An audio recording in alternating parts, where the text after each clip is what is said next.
The Israeli Prime Minister Netanyahu has landed at Joint Base Andrews in Maryland ahead of his meeting with the U.S. President.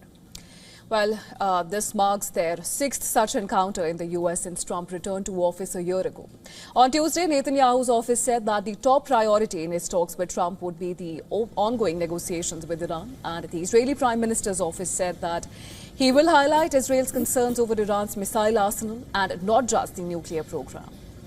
Trump said the Israeli premier wants a deal with Iran and that the current talks on Tehran's nuclear program show promise. In an interview with Fox News, the U.S. president said he thinks Iran would be foolish if it did not make a deal.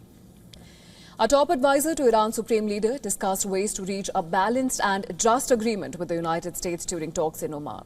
A spokesperson for Iran's foreign ministry said the talks have allowed Tehran to gauge Washington's seriousness and showed enough consensus for diplomacy to continue. Amid diplomatic efforts, a Wall Street Journal report suggests the Trump administration officials have discussed whether to seize additional tankers involved in transporting Iranian oil. It claimed that they have held off for now. Concerned about Tehran's near-certain retaliation and the impact on global oil markets, the U.S. has seized several ships that have carried Iranian oil as part of its 2-month-old blockade of sanctioned tankers serving Venezuela. A move by the United States to block other sanctioned ships from landing oil in Iran would squeeze Tehran's main source of revenue, expanding the aggressive strategy the White House put in place in December in the Caribbean. This as threats of U.S. as well as Israeli attacks persist. High-resolution satellite imagery taken on Tuesday shows the extent to which Iran has covered the tunnel entrances at Isfahan nuclear complex with soil.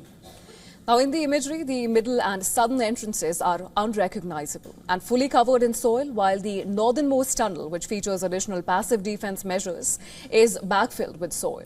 No more vehicle activity is seen around the three entrances. Tensions have escalated with the U.S. in the backdrop of protests that rocked Iran last month. They were put down by what activists condemned as an unprecedented crackdown by the authorities, with thousands allegedly killed.